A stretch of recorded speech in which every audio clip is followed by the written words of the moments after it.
Assalamualaikum warahmatullahi wabarakatuh. Kami dari tugas kelompok SKI dari kelas 8D. Perkenalkan, nama saya Armintias Rifatul Noftah. Saya Roja Anafi Supaya. Saya Syifa Anggraini Putri.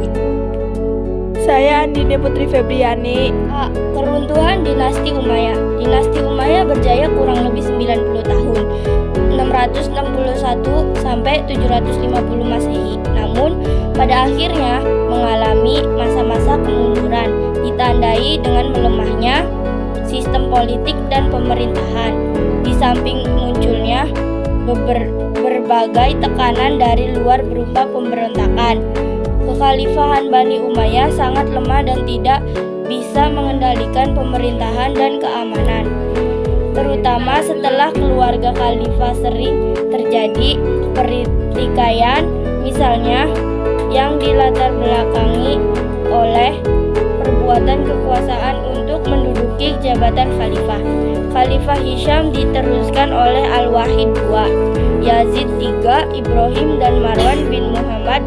Namun, keempatnya hanya mampu memerintah sekitar 7 tahun. Al-Wahid memerintahkan selama 1 tahun 3 bulan, kemudian digantikan oleh Yazid III yang hanya bertahan selama 16 bulan. Selanjutnya digantikan Ibrahim bin Al-Wahid bin Abdul Malik, tetapi bertahta tidak lebih dari 3 bulan dan digantikan oleh Marwan. Selama masa kepemimpinannya, Marwan disibukkan mengatasi berbagai pemberontakan sampai akhirnya ia tewas di medan perang. Di antara beberapa peristiwa yang mendorong Bani Umayyah sebagai berikut. A. Figur pewaris kekhalifahan yang lemah. B. Tidak adanya ketentuan tata cara pengangkatan khalifah. C. Pemindahan ibu kota dari Madinah ke Damaskus yang merupakan bekas ibu kota kerajaan Bizantium. D. Para ulama merasa kecewa terhadap para penguasa. E.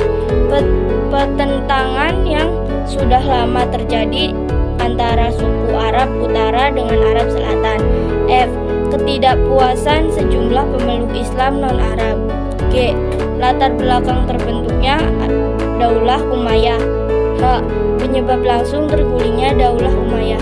Berdirinya Dinasti Abbasiyah. A. Latar belakang berdirinya Dinasti Abbasiyah. Pemerintahan Dinasti Abbasiyah melanjutkan dari pemerintahan sebelumnya, yaitu Dinasti Umayyah. Abbasiyah melanjutkan dari pemerintahan sebelumnya, yaitu Dinasti Umayyah yang telah digulingkan. Dinamakan Dinasti Abbasiyah karena para pendiri dan penguasanya merupakan keturunan Abbas bin Abdul Muthalib, paman Rasulullah.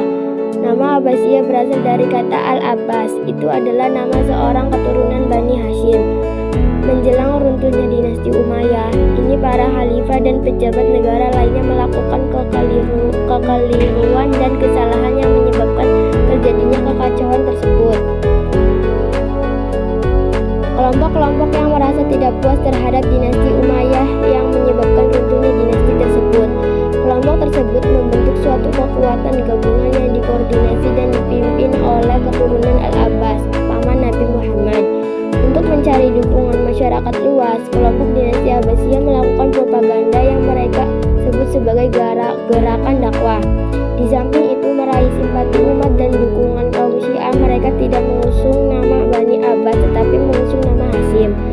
Gerakan mereka didukung oleh kaum Syiah, Khawarij dan Mawali di kota Khurasan yang sebelumnya selalu ditindas oleh Dinasti Umayyah. Persamaan Hashim sebagai kelompok tertindas inilah yang membuat ketiga kelompok itu mendukung propaganda ini. Jadi latar belakang lahirnya Dinasti Abbasiyah yaitu kekecewaan yang menumpuk dan bersatu akibat dari kekeliruan dan kesalahan para penguasa Dinasti Umayyah dalam mengambil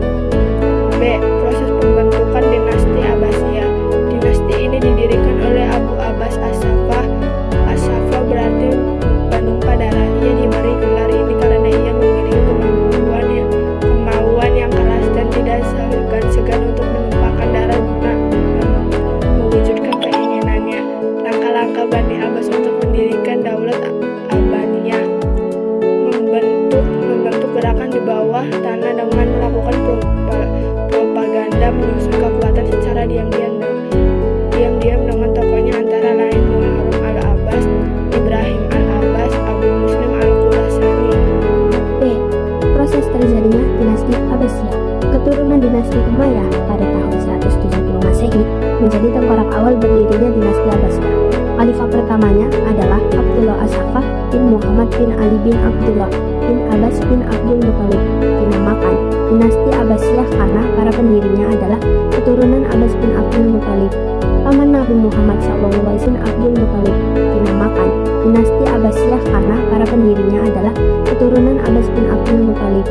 Paman Nabi Muhammad SAW, masa kekuasaan dinasti Abbasiyah berlangsung dalam rentang waktu panjang yaitu tahun 132 Hijriah sampai 750 Masehi sampai dengan 656 Hijriah sampai 1258 Masehi.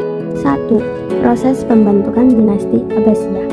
Upaya mengalahkan dinasti Umayyah latar belakangi pemikiran tentang siapa yang berhak memimpin setelah Rasulullah meninggal.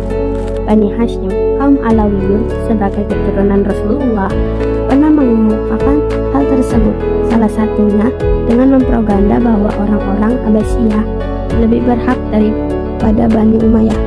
Di atas kekhalifahan Islam, mereka adalah keturunan Bani Hashim yang nasabnya lebih dekat dengan Nabi Muhammad SAW. 2. Abdul Abbas bin As-Saffah, tokoh pendiri. Nama lengkap Abdul Abbas As-Saffah adalah Abdullah bin Ali bin Abdullah bin Abbas, dilahirkan di Hamimah pada tahun 104 Hijriah.